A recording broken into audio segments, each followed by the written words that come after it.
반갑습니다. 저는 동대에서 강의하고 있는 최경아라고 합니다. 제 전공은 인도 불교고 제가 가장 자신 있게 여러분들과 공유할 수 있는 지식은 인도에 관한 겁니다. 여러분도 아시다시피 불교는 인도에서 발생을 했습니다. 여러분들도 처음에 누군가를 만나면은 그 대상을 알기 위해서 그가 어디서 자랐는지, 어떤 과정을 거쳤는지 이제 궁금하신 것처럼 저도 불교가 어느 곳에서 발생했고 어떤 배경을 가지고 있는지 여기서부터 불교를 이해하는 그런 길로 여러분들을 안내하고자 합니다. 저희 오늘 주제는요, 니까야는 어떤 경전인가입니다. 제가 최근에 그 불광출판사에서 니까야라는 책을 저술을 했는데요. 여러분 혹시 보셨는지 모르겠지만 굉장히 얇은 책이에요. 예전에는 저는 그렇게 얇은 책을 별로 신용하지 않았습니다. 그런데 출판사에서 어느 정도 목차를 정해 주시고 집필 제작 의도가 있기 때문에 거기에 부응해서 제가 저술을 했는데요. 아마 혹시 나중에 보시더라도 굉장히 가벼운 책인데 니까야와 불교를 이해하는데 저는 좀 쉽게 안내하는 그런 책이라고 생각을 합니다. 여러분들 많은 경전 이름 금강경, 유마경, 법화경, 화엄경 다양한 경이 있는데요. 니까야는 이름이 다르죠. 니까야. 우리가 아는 한자식 그런 경이 아니라 굉장히 다른 용어로 알려진 경입니다. 근데 최근에는 니까야가 굉장히 인기예요. 그리고 많은 사람들이 니까야에 대해서 알고 싶어 합니다. 왜냐하면 니까야는 부처님의 원음이라고 많이 알려져 있습니다. 그런데 과연 니까야가 부처님이 말씀하신 것을 그대로 옮긴 원음인가? 이것은 학술적으로 다소 좀 논의가 있습니다. 자, 이런 것들도 이제 말씀을 드리겠습니다. 저는 니까야가 때에 맞는 말씀이라고 생각을 합니다.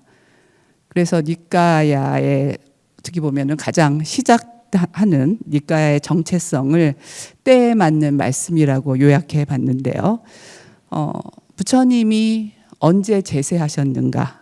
그리고 어느 곳에 계셨는가? 그리고 그 당시 사람들은 무엇을 고민했는가? 그들에게 무엇이 가장 큰 문제였는가? 자, 이것을 알면은 부처님의 말씀과 부처님이 도대체 뭘 우리에게 설하려고 하셨는지를 이해할 수 있게 됩니다. 그 다음에 이제 말씀이라는 건데요. 산스크리트로 와짜나라고 합니다. 인도인들은요, 소리의 힘을 굉장히 중요하게 생각해요. 그리고 사실 부처님의 말씀 자체가 우리도 아시겠지만 경입니다. 인도인들이 가지고 있는 소리에 대한 어떤 관념, 거기에 대해서도 제가 초반부에 좀 더 설명을 해드리겠습니다. 인도에는요, 800가지 정도의 그 언어가 있어요. 그리고 방언을 포함하면 2000가지가 됩니다. 그 다음에 공식 언어는요, 지금 현재도 22가지가 있습니다. 그러니까 무슨 얘기냐면요, 인도 안에서 서로의 대화와 서로가 말하는 것을 이해 못하는 사람들이 상당히 많다는 거예요. 지금 현재도요. 그리고 인도에는 사실 여러분 아시겠지만 국어가 없어요. 우리는 힌디어가 국어로 알고 있지만 사실 힌디어조차도 50%가 안 되는 인구가 쓰고 있습니다. 그렇기 때문에 영어와 힌디어가 공식 언어일 뿐이에요. 국어라고 말하지 않습니다. 자, 이렇게 다양한 언어가 있어요. 말씀드린 것처럼 인도인들은 인구도 세계에서 1위죠. 그 다음에 땅덩어리도 7번째죠. 그 다음에 가운데 보시는 지도에서 보시는 것처럼 자신들이 세계의 중심이라고 생각합니다. 물론 중국도 그런 경향이 있지만 이 지구본을 가운데 딱 놓고 보면 인도는 정말 가운데 중심에 있는 것처럼 보여요. 그래서 인도인들은 인도를 중심으로 세상이 돌아간다고 생각을 합니다. 그리고 인도가 우주라고 생각을 해요. 인도라는 나라에서 단일한 종교, 단일한 가르침, 획일적인 사상 이런 게 가능하겠습니까? 전혀 그렇지 않죠. 그렇죠? 같은 얘기를 하더라도 그 많은 언어를 가진 사람들에게 충분히 전달되기가 힘들어요. 그 다음에 기후 조건도 여러분들 계율이 왜 있습니까? 계율이라는 것은요, 같은 문화를 공유하는 같은 환경에 있는 사람들끼리 만들어질 수 있는 게 계율이에요. 그런데 보십시오. 고산기후 있죠. 사막기후 있죠. 수분기후 있죠. 사막에 사는 사람들한테 매일 아침에 목욕제기 해라. 자, 이러면 그게 계율이 지켜지겠습니까? 나중에 우리가 이제 초기 불교 보면은 비나야라는 율장이 있습니다. 획일적으로 율장이 지켜줄 수 있겠습니까? 아니겠죠. 그래서 우리가 니까야라든가 비나야, 경이라든가 율이 완전히 획일적으로 통일돼서 단일하게 전승되었다고 기대하는 것은 사실 환상입니다. 기원전 1500년경에 인도에 누군가가 진입을 합니다. 우리는 옛날에 인베이전이라고 배웠어요. 아리안 인베이전. 그들이 지금 우리가 알고 있는 힌두교의 기틀을 만든 유목민들입니다. 그들은 원래 유목민들이었어요. 그들은 자연의 위대한 힘을 경외하는 사람들이었습니다. 유목민이었기 때문에 자연의 위대한 힘에 나약한 존재일 수밖에 없었어요. 그들은 자연의 힘을 인격화한 다신교를 숭상했습니다. 그리고 그들은 특히 태양신을 숭배했었어요. 그래서 아리안족의 별명은 태양신 숭배자였습니다. 그들은 인도에 들어와서 베다라는 종교 문헌을 성립시켰습니다. 근데 베다는요, 그들의 신에 대한 찬가가 가득해요. 그 다음에 선민의식이 가득합니다. 그들은 이전에 살고 있는 사람들을 자신들보다 열등한 존재라고 생각했어요. 그리고 자신들은 훨씬 더 위대한 존재고 그들의 혈통과 그들의 종교 문화를 지켜야 된다고 생각을 했습니다. 여러분 아리안 많이 아시죠? 히틀러가 그토록 혈통을 지키려고 했던 아리안 순혈주의, 그렇죠? 마찬가지입니다. 이 아리안은 산스크리트어로 고급스러운 또는 문명화된 이런 의미를 가지고 있습니다. 성스러운.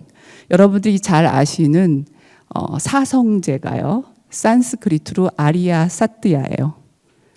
빨리어는 아리아 사자입니다. 아리아라는 것은 그런 의미를 가지고 있습니다. 성스럽다, 특별하다, 문명화됐다. 자, 그들은 여러 창가를 만들어서 사람들에게 유포를 했습니다. 그것이 리그베다예요. 리그베다는 자연의 위대한 신들에 대한 그런 찬가로 가득 차 있습니다. 그들이 굉장히 많은 중점을 둔 창가가 있는데요. 바로 뿌루샤 창가라는 게 있어요. 리그베다에. 뿌루샤 창가는 최초의 거인으로부터 이 모든 세상이 전개됐다라는 그런 내용을 가지고 있는데요. 뿌루샤는 영어의 퍼슨이라고 생각하시면 됩니다. 최초의 거인입니다. 자, 그런데 이 창가에서는요, 눈으로부터는 브라만이 나왔다. 팔로부터는 끄샤트리아가 나왔다. 넓적다리로부터는 바이샤가 나왔다. 발바닥에서 수드라가 나왔다. 자, 이게 뭔지 아십니까? 바로 사성 계급이에요. 인도인들의 카스트, 그렇죠? 사제 계급, 왕족 계급, 상인 계급, 평민 계급, 그 다음에 천민 계급이 바로 이 최초의 인간으로부터 나왔다고 얘기를 합니다. 자, 그런데 이 창가에서 재밌는 게 있는데요. 이런 카스트 말고도 우주 만물이 이 최초의 사람으로부터 나왔다고 그래요. 그런데 이런 말이 있어요.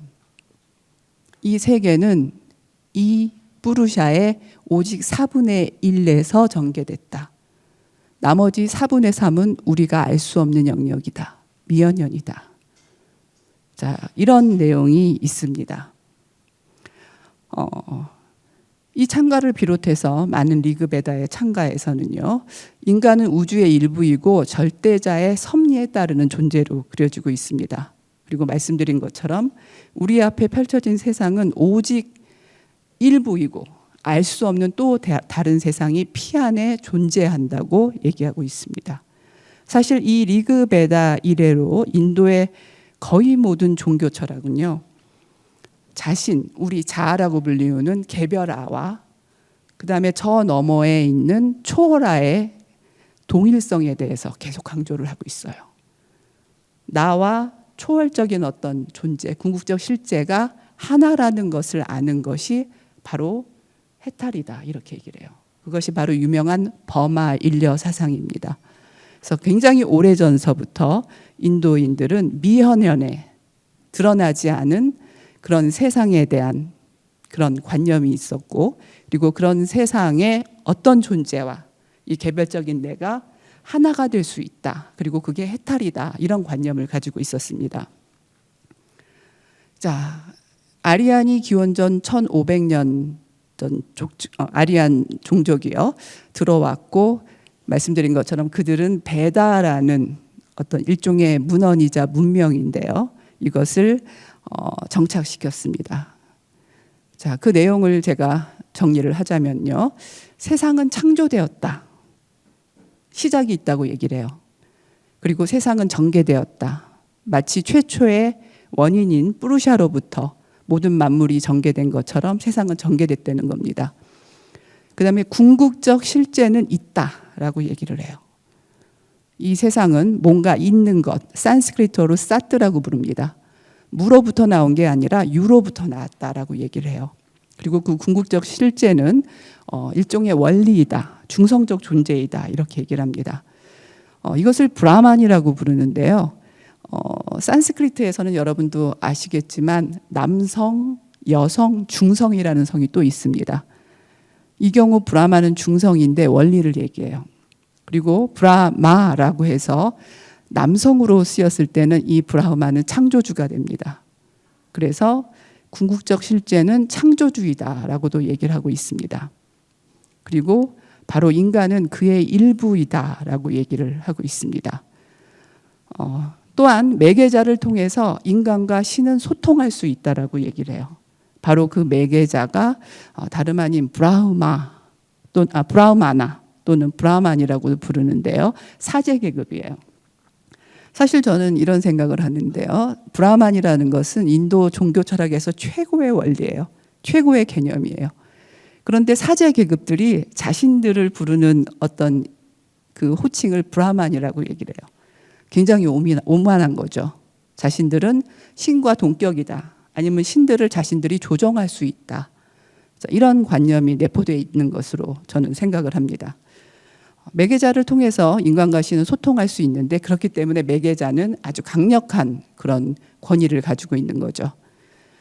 또한 말씀드렸던 궁극적 실제, 브라흐만이라고 얘기할 수도 있죠. 궁극적 실제는 재미있는 게 신비한 소리이자 주문이다 라고 리그베다에 나와요.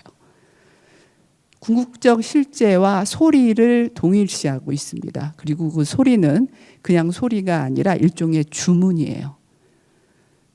그리고 그 소리의 힘은 막강하다라고 얘기합니다. 결국 자격을 갖춘 자의 언어와 행위는 신을 조정할 수도 있다.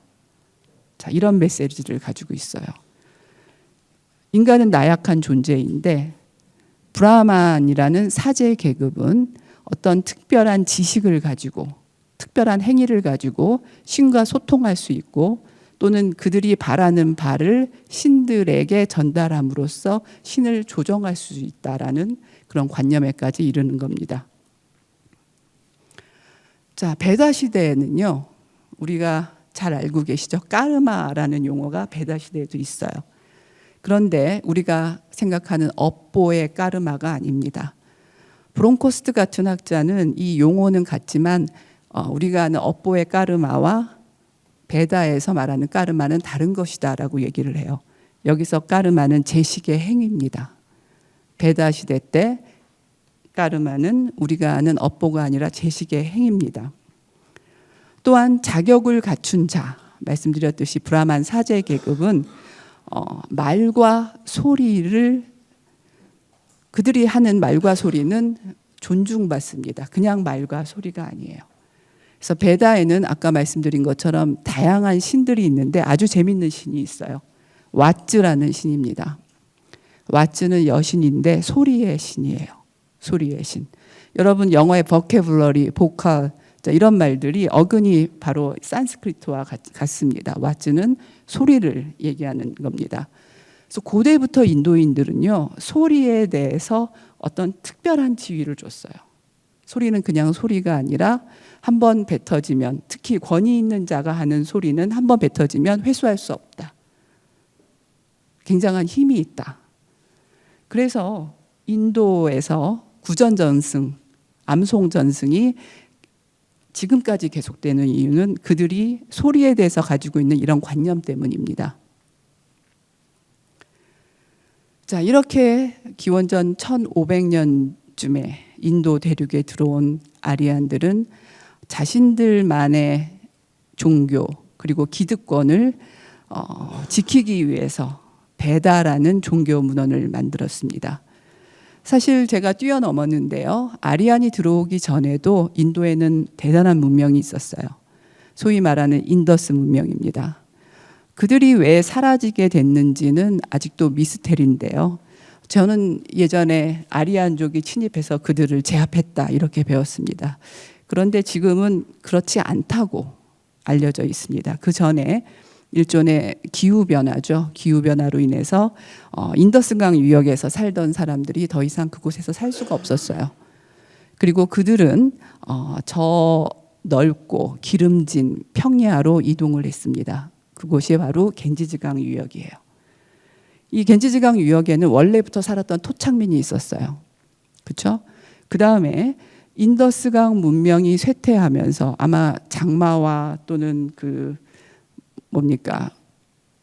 가뭄이 교차되는 그런 극심한 그런 기후변화로 인해서 그들이 많이 동쪽이나 남쪽으로 이주를 했었던 것으로 추정이 됩니다.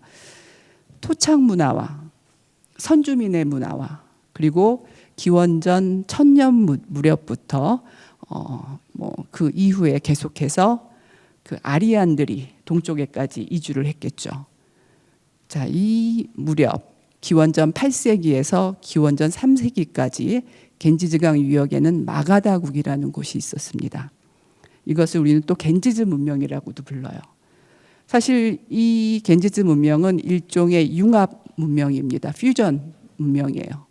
토착민의 종교와 그 다음에 인더스강 유역에서 온 난민들이 서서히 합류를 하고 그리고 아리안족들이 계속해서 이주를 하면서 겐지즈강까지 이르렀던 겁니다. 기원전 6세기 무렵 여기 보이는 16대국이 있죠. 겐지즈강 유역 마가다국을 중심으로 해서 이제 새로운 문명이 번영하게 됩니다. 자, 이 문명의 주인공은요, 특히 종교, 철학의 주인공은 브라마나와 슈라마나였습니다. 특히 저는 슈라마나를 강조하고 싶은데요. 슈라마나는 사실 수행자들을 얘기해요. 그리고 브라마나는 제사관을 얘기합니다. 슈라마나의 기원에 대해서는 저는 예전에는 아마 선주민들의 문명일 것이다 이렇게 추정을 했는데 단언할 것은 아닌 것 같아요. 하지만 적어도 브라마나하고는 굉장히 대립적인 위치를 취하고 있었습니다. 슈라마나의 사상으로 이제 대두되는 것은 우리 잘 아시는 업보윤회 사상이에요. 업보윤회 사상. 그런데 그 기원이 어디서 왔는지는 지금도 잘 알 수가 없다고 합니다. 하지만 어쨌든 간에 슈라마나들은 업보윤회 사상을 믿었습니다. 자, 그 다음에 이제 브라마나는 아리안 유입 이래로 계속해서 이제 그 파워를 가지고 있었는데요. 그들은 여전히 제식주의를 강조를 했어요. 자, 이 두 사조가 겐지즈강 유역에서 종교와 철학을 장악을 했었습니다.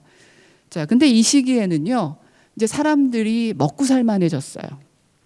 그전에는 농경 문화가 정착도 제대로 못했고 도시 문명도 정착을 못했는데 이 겐지즈강 유역에 도시들이 생겨나고 잉여 생산물이 비축이 되고 그 다음에 재산을 가진 사람들이 생겼습니다. 그들을 빨리어로 가압바띠라고 불러요. 장자 계급입니다. 자, 이들의 입장에서 봤을 때 브라만들이 예뻐 보였을까요? 그들은 열심히 일하지도 않고 의뢰를 하면서 그렇다고 고행도 하지 않아요. 그런데 부와 명예와 권력을 가졌습니다. 그런데 슈라마나는 수행자들이에요.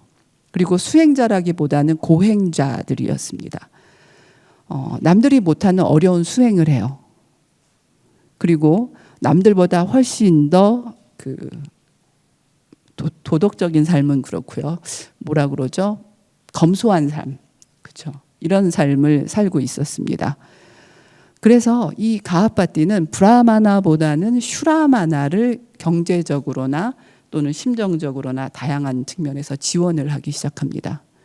그리고 그 당시 왕들은요, 사실 왕들 또한 브라마나에게 좀 반감이 있었겠죠. 여러분도 아시다시피 그 사성 계급을 보면은 브라만이 제일 위에 있어요. 왕족보다 더 위입니다. 도대체 제사관이 뭐라고 왕족보다 더 위에 있는가? 거부 반응이 있었겠죠. 그 당시 왕들은 주기적으로 토론 대회를 열었어요. 그래서 많은 수행자들이 논리로서 이렇게 토론이나 일종의 디베이트 대회를 했는데요.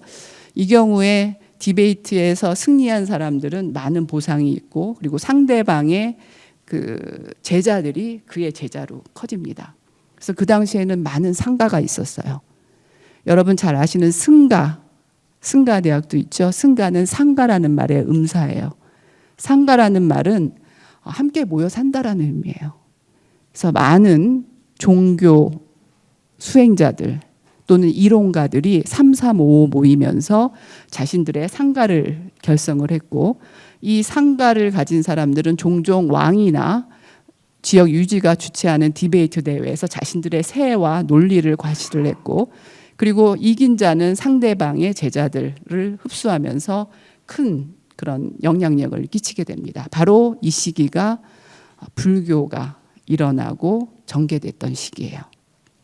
그래서 불교 말고도 그 당시에는 다양한 종교 철학들이 있었습니다.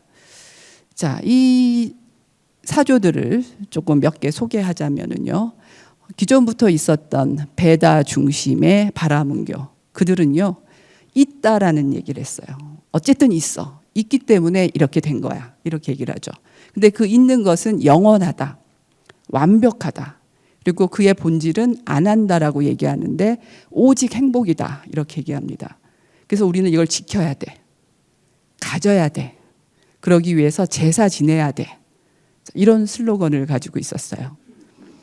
그 다음에 아지비카라는 또 그 단체도 있었습니다. 아지비카는 숙명론자예요. 숙명론자. 세상 모든 일들은 이미 정해져 있어. 자, 이렇게 주장을 합니다. 아지비카가 그 당시에 굉장히 교세가 컸었는데요. 지금은 그들은 사실 루저가 돼버렸어요. 사라진 종교가 돼버렸어요. 그래서 그들의 어떤 문안이라든가 사상은 별로 남아있지 않습니다. 하지만 부처님과 처음으로 함께 수행했던, 그리고 첫 번째 제자가 됐던 5 비구는 아지비카 출신이라는 얘기도 있습니다. 물론 자이나 출신이라는 얘기도 있는데 아지비카는 운명론자였지만 그래도 수행과 고행을 했습니다. 자, 그 다음에는 자이나교죠. 나중에 자이나교가 됐는데 니간타 나타부타라는 사람을 중심으로 한 고행주의 또 사조가 있었습니다. 자, 그들은 극심한 고행을 했어요. 왜냐하면 업을 물질이라고 생각했어요. 그래서 지바라고 불리우는 완벽한 영혼, 가장 깨끗한 영혼에 까르마가 물질인데, 이 물질이 그냥 물질이 아니라 때 같은, 녹진녹진한 때 같은 것이 영혼을 가로막고 영혼을 잡아내려서 영혼의 상승성을 방해한다고 봤습니다. 그래서 그것을 없애기 위해서 고행을 했어요. 극심한 고행을 합니다. 그럼에도 불구하고 그들의 인식론이나 논리학은 특이했는데요. 그들이 뭐라고 얘기했냐? 세상은 실제라는 측면에서는 항상하지만 상태라는 측면에서는 무상하다. 사실 그들의 주장은 불교와 유사한 측면이 상당히 많이 있습니다. 그래서 그들의 주장을 우리는 스얏바다라고도 불리는데요. 이 스얏이라는 말은 산스크리트로 maybe 이런 뜻이에요. 뭐뭐일지도 모른다. 그래서 그들은 상대방이 뭐라고 물어보면 항상 정확한 답을 안 해요. 뭐뭐 불가지론이죠. 뭐뭐일지도 모른다. 그리고 그들의 또 논리를 비극단주의라고 부르는데 그것을 안에깐따 바다라고 불러요. 에까라는 말은 하나라는 뜻이고 안따라는 말은 끝이란 뜻이에요. 극단적인 하나. 하지만 안이 붙으면은 부정의 의미가 있습니다. 그래서 비극단주의. 자, 이 자이나교는요. 이들 다양한 사상 가운데 상당히 교세가 있었어요. 그래서 니까야라든가 불교의 전승을 보면 불교와 자이나교가 상당히 라이벌 관계였다는 것을 알 수가 있습니다. 자, 이 자이나교도 그렇고요. 불교도 그렇고 같이 공유하는 문제의식이 있었어요. 뭐냐 하면 행위가 나를 속박한다는 거예요. 이 행위는 다름 아닌 까르마입니다. 아까 베다에서는 행위가 뭐였다고 그랬죠? 제식행위라고 했죠. 그런데 이들 슈라마나는 행위를 뭘로 봤냐? 우리의 업으로 봤던 거예요. 그리고 이 업이 우리를 방해하고 속박한다고 봤습니다. 그럼 어떻게 해야 됩니까? 없애야지요. 자, 이 없애는 방법이 자이나교는 굉장히 극단적이었어요. 아주 심한 고행을 했습니다. 그리고 심지어는 업을 짓지 않기 위해서 일찍 죽기를 바랬어요. 그리고 살생을 금하기 위해서 뭐 채식은 당연한 거고 채식조차도 가급적이면 끊으려고 했었습니다. 자, 이런 일들이 부처님 당시에 인도에서 일어나고 있었습니다. 자, 부처님은 저는 굉장히 합리적이신 분. 그 다음에 우리를 인간에 대한 이해가 탁월하신 분. 그리고 모든 것을 쉽게 인도하신 분. 저는 그렇게 생각을 하고 있습니다. 제자들도 마찬가지였겠죠. 제자들은 부처님의 이 귀한 말씀을 전파하려고 노력을 했습니다. 그리고 그것을 보존해야겠죠. 부처님이 인멸하시자마자 제자들은 이제 합송을 통해서 부처님의 말씀을 보존하고 그다음에 더 전파하려고 했습니다. 그리고 말씀의 유실을 방지해야만 했겠죠. 자, 가급적이면 이 말씀을 좀 더 체계적으로 분류하고 그다음에 상대방 그 불교를 배우려는 자들에게 잘 이해시키기 위해서 말씀의 분류와 체계화가 진행이 됩니다. 자, 그래서 우리는 상기띠라고 부르는데 이제 결집이 되는 겁니다. 부처님이 인멸하시자마자 이제 결집이 시작이 됩니다. 사실 인멸하시고 나서 뭐 부처님의 제자 가운데서도 다양한 사람들이 있었겠죠. 어떤 제자는 이제 우리 스승님이 가셨으니까 좀 편하게 있어도 되지 않을까? 막 이런 얘기를 하는 사람들도 나타났어요. 그래서 제자들은 경각심을 갖고 부처님 말씀을 반드시 보존해야겠구나. 그래서 그들이 모여서 한 것이 바로 쌍기띠입니다. 쌍기띠. 쌈은 모이다라는 뜻이에요. 모이다. 산스크리트 접두어입니다. 기띠라는 것은 노래하다라는 뜻이에요. 모여서 노래를 합니다. 부처님 말씀, 자신들이 들었던 부처님의 말씀을 함께 노래를 하는데요. 이 전통은요, 상당히 오래 갔어요. 제가도 말씀드렸지만 불교뿐만 아니라 인도 종교 철학, 특히 바라문교에서는 합송을 굉장히 중요하게 생각했어요. 그들은 베다라고 말씀드린 것들을 한 베다를 12년 동안 외웠어요. 다 암기를 했습니다. 베다는 4가지가 있는데 이 4가지를 암송하는데 48년이 걸렸어요. 그래서 인도인들의 암기력은 굉장히 유명하죠. 그들이 이렇게 암기하는 이유는 소리의 힘을 믿었기 때문이에요. 소리의 힘. 또 하나는 같이 노래함으로써 누군가가 갑자기 삑 하고 다른 말이 나오면 바로 발각이 되죠. 너 왜 넌 다르게 말하는 거지? 여기에 대해서 이제 같이 토론을 하고 잘잘못을 가리고 함께 수정을 해서 만장일치가 돼서 다시 또 이제 합송을 합니다. 이런 식으로 해서 말씀을 그대로 보존할 수 있는 가장 탁월한 방법일 수도 있습니다. 그리고 불교뿐만 아니라 인도의 베다 전통도 그렇게 전승이 됐던 겁니다. 여러분 빨리어에 대해서 많이 들으셨죠? 빨리어, 니까야의 언어가 빨리어라고 하는데 이 빨리어는 성전어라는 뜻이에요. 그리고 이 빨리어라는 그 빨리라는 이름 자체도 17세기경에 만들어진 겁니다. 그 다음에 10세기 정도가 돼도 이것도 역시 이제 인도 학자 얘기인데요. 많은 브라만들이 자신들이 암기를 하는데 자기가 무슨 말을 하는지 모르고 암기를 했대요. 그냥 외웠던 거예요. 그 뜻이 뭔지도 모르면서. 사실 브라만 계통의 그 전승은 무슨 뜻인지도 모르면서 외워서 전승했던 경우가 많았다는 거예요. 이 뜻을 아는 사람들은 과거에도 굉장히 드물었고 지금도 몇 명 되지가 않아요. 지금 우리가 리그베다라고 문헌도 있지만 리그베다 문헌을 정확히 해독할 수 있는 사람들은 그렇게 많지 않다는 거예요. 과거에도 그랬고 현재도 그렇습니다. 자, 그런데 부처님 말씀은 그렇지 않아요. 이야기예요. 스토리예요. 그리고 합리적이에요. 지금 우리가 들어도 전혀 문제될 게 없어요. 왜냐하면 부처님은 그 당시 일반인들이 쓰던 언어로 법문을 하셨어요. 그 다음에 또 한 가지는 내가 지금 아마 부처님께서는 마가다어로 법문을 하셨을 거예요. 마가다어는 언어의 분류가 아니라 언어학적인 분류가 아니라 우리 한국어라고 얘기하는 것처럼 마가다 지역에서 썼던 언어입니다. 그 언어가 정확히 어떤 건지는 정확히 몰라요.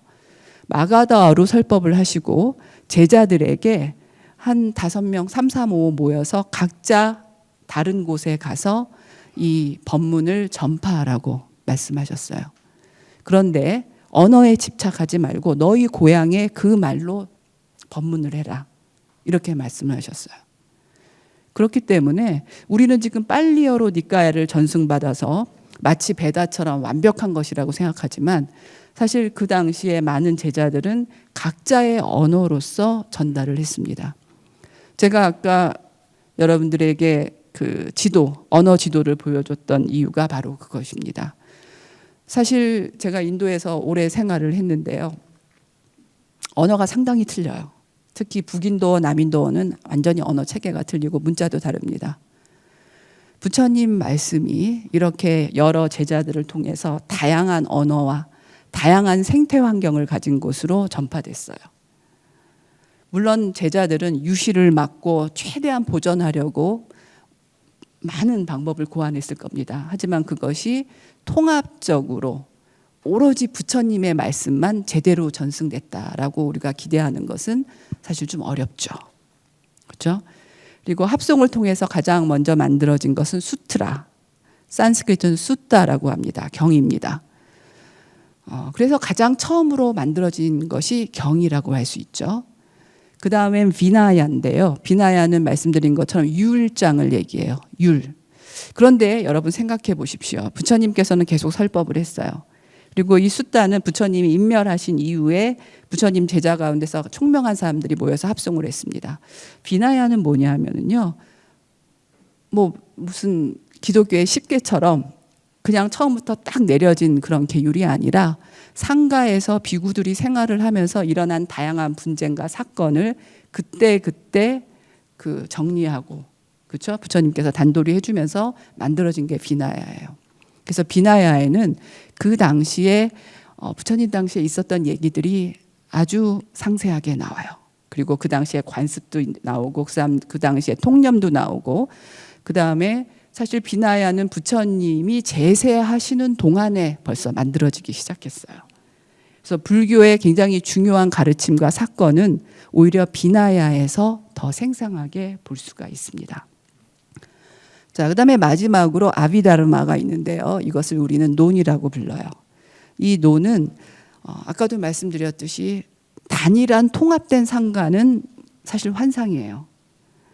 그리고 부처님께서는 다양한 언어로 불법을 설파하셨습니다.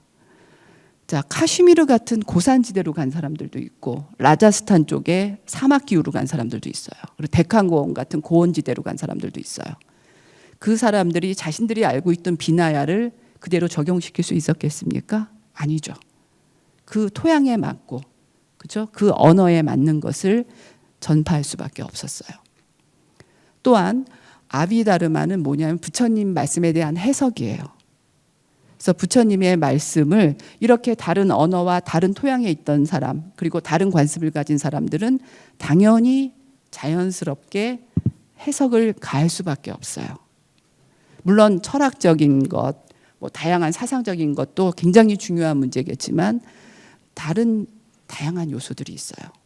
그래서 아비다르마는 논인데 각 부파마다 이제 아비달마를 만들었습니다. 물론 중요한 국면은 유사하겠지만 부파별로 다른 논장을 가지고 있어요. 마찬가지로 비나야도 부파별로 다르게 가지고 있어요. 경 같은 경우에는요 거의 유사해요. 그런데 배열이라든가 약간의 첨삭이 있어요. 우리가 부파불교라고 부르는 부파는 이런 과정에서 만들어진 자연스러운 현상이에요. 그리고 우리가 니까야라고 부르는 이 니까야라는 말이요, 뭐냐 하면 사실 모임, 그룹 이런 뜻이에요. 그리고 인도에서는 니까야를 부파로 이해를 했어요. 그래서 부파불교를 우리는 부파불교, 아비달마 불교 이렇게 부르기도 하지만 니까야 불교라고도 불러요. 즉 무슨 얘기냐 하면 각 부파마다 경도 다르게 가지고 있었다는 얘기예요. 그런데 비나야나 아비달마에 비해서 거의 그 경은 큰 변화가 없다는 거죠. 자, 이래서 숫다, 비나야, 아비다르마를 우리는 트리피타카, 팔리어는 띠피타카라고 부릅니다. 3장이라고 부릅니다. 이렇게 3장이 결집이 됩니다. 자, 이렇게 구전으로 전승된 그 니까야는요, 이제 문자화가 되기 시작합니다. 이 문자화는 스리랑카에서 됐어요. 기원전 1세기경에 됐습니다.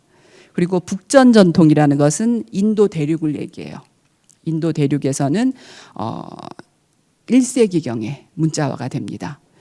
남전이라는 것은 스리랑카에 전승된 불교를 우리는 남전이라고 부르는데요. 남전에서만 인정하는 4차 결집, 기원전 1세기 스리랑카의 바타가마니 아바야라는 왕이 제위할 때 3장이 최초로 문자로 기록이 됩니다.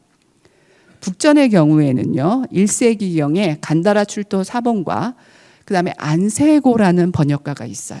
이 안세고는 파르티아라고 불리우는 중앙아시아 이쪽의 나라의 번역가인데요. 그가 최초로 150년경, 서기 150년경에 한역을 합니다. 그것이 남아 있어요. 그래서 이 무렵에 이미 문자로 기록되었다는 것을 추정해 볼 수 있습니다. 자, 여기서 한 가지 우리가 강조해야 될 게 뭐냐 하면 최근 우리나라에서 초기 불교는 니까야다. 니까야는 부처님의 원음이다. 그리고 어떤 다른 경전보다 니까야는 부처님의 원음일 가능성이 많고 최초의 경전이다. 이런 생각을 많이 하고 그렇게 이해되고 있습니다.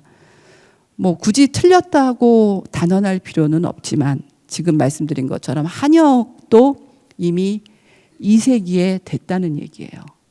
그러니까 우리는 한자는 인도말과 너무나 틀리고 우리는 팔리어와 산스크리트에 대한 권위가 있기 때문에 한자로 번역된 건 좀 후대일 거야. 오염됐을 거야. 이런 생각을 많이 하는데 그렇지 않다는 거죠. 우리가 알고 있는 아함경도 니까야만큼 초기에 만들어진 것도 있고 그만큼 아함경이 폄하될 이유는 없다는 겁니다. 자, 니까야와 아가마에 대해서 여러분 아마 궁금하셨을 거예요. 초기 불교 공부하면 니까야를 봐야 되냐, 아함경을 봐야 되냐, 그리고 아함경은 뭐냐. 니까야라는 말은 말씀드렸던 것처럼 어떤 모임, 그룹이란 뜻이고 니까야 부디즘이 제가 말씀드린 것처럼 부파 불교를 니까야 부디즘이라고 부른다고 말씀드렸습니다. 아가마는요, 전승이라는 뜻이에요. 전승. 이것을 한자로 음사해서 아함이라고 불렀던 겁니다. 초기 불교 문헌 자료를 보면 빨리 니까야와 한역 아함경이 있습니다. 니까야는 오부 니까야라고 해서 5가지가 있고요. 그 다음에 아함은 사아함이라고 해서 4가지로 전승이 되어 있는데요. 사아함의 경우는 사실 아까 말씀드렸던 말씀드렸듯이 뭐 아함경이라고 반드시 이렇게 폄하할 필요가 없다라고는 말씀드렸지만 굉장히 큰 핸디캡이 하나 있어요. 뭐냐 하면은 니까야는 단일 전승이에요. 통합된 남방 상좌부 테라바다에서 전승한, 그래서 경륜론이 체계가 같아요. 그런데 아함경 같은 경우에는 각 아함이 이 전승한 부파가 달라요. 그렇기 때문에 통합적이지 않다는 거죠. 사아함은 각기 다른 부파에 속하는 각기 다른 번역자들에 의해서 번역이 됐는데 4세기 중후반에서 5세기 초에 캐슈미르 지역에 기반을 둔 승려들에 의해서 번역된 것으로 추정이 됩니다. 이 아함경은요, 빨리어를 저본으로 한, 그러니까 빨리어에서 번역된 건 하나도 없어요. 주로 산스크리트어나 그 다음에 뿌라크리티어는 이제 속어라고 부르는데요. 그냥 일반어를 뿌라크리티어라고 부릅니다. 자, 이쪽에서 번역된 것으로 추정되고 있습니다.